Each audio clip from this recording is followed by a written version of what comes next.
Good evening, folks. This is Deb and Dave, and this is your weekly wake-up call. And I will not waste any more time. Here's Dave to wake you up.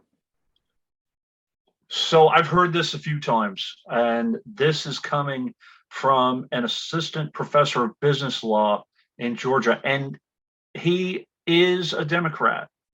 It's not like he's trying to tell the Democrats what to do, and he's a Republican, blah, blah, blah. He's also a pretty prolific writer. The guy's name is Nicholas Creel, and his argument is that President Biden should immediately offer Trump an unconditional pardon and should promise not to run again next term.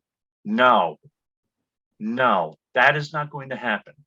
The Democrats should not negotiate with terrorists. And yes, I said it, okay? The Republicans are becoming increasingly violent, increasingly more extreme by the day, and the Democrats have already made that mistake of wanting to be bipartisan and wanting to work with the other party. How did that work for Barack Obama? How did that work for the American people? It didn't. We now have an extreme Supreme Court, and we're moving backwards and not forwards. And now is not the time to negotiate. And Dave, why do you say that? Well, I have 147 reasons. Those are the 147 Republicans that denied that Biden even won. And on top of that, more than studies show and stories have shown that more than half of the GOP candidates for governor, they don't even believe that Biden is legitimate.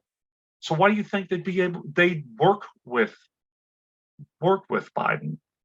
Couple more things.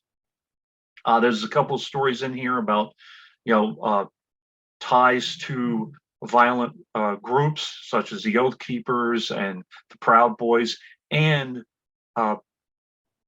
candidates for the GOP have violent criminal records, like Herschel Walker, who assaulted women. One final thing. What does the Black American flag stand for? Does anybody know? Well, the black flag means, it's from the Civil War, saying that our group will not give in nor surrender, and that enemy combatants would be killed. These extremists think that, guess what? The Democrats are enemy combatants. Merrick Garland, who has a right and a job to investigate potential crimes and potential violence against the United States, he's an enemy combatant to some of these people, to Carl Palladino.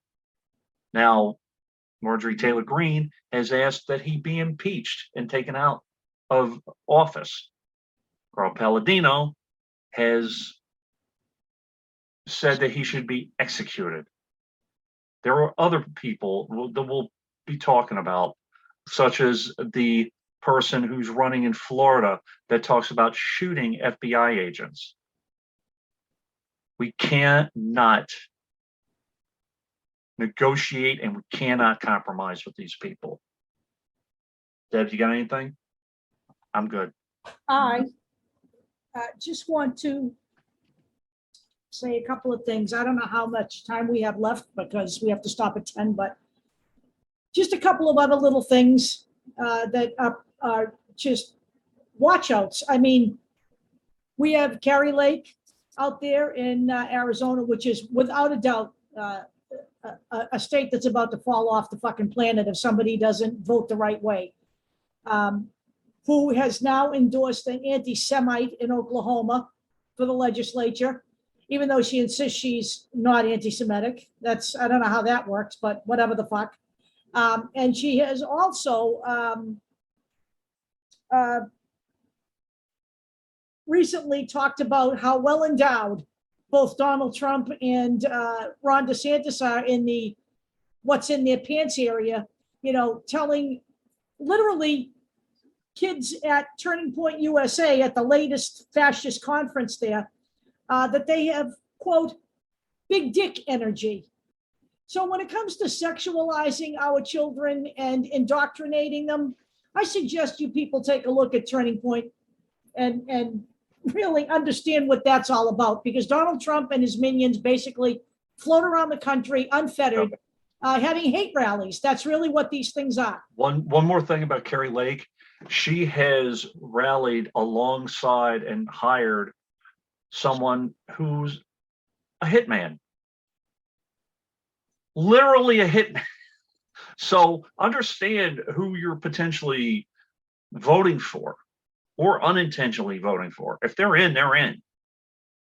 And you have these people conspiring with thugs, okay? Some of them are thugs. By the way, he pled guilty to that charge. He was Yes. charged with attempting to assassinate an FBI informant. Yes. So people need to wake up here. These people are not the best and the brightest. In fact, they're the bottom of the fucking barrel. Let's hope everybody gets out there and votes, because as one wise man said, bad people are elected when good people choose to do nothing. Right. So, or compromise. We cannot stop that idea that we can compromise with these people. We could with the old Republican Party. This is the new right. They are billing themselves as the new right. And this is what the new right is all about. So that's all I got. See you guys at the long show. That's with the long show. Have a nice one.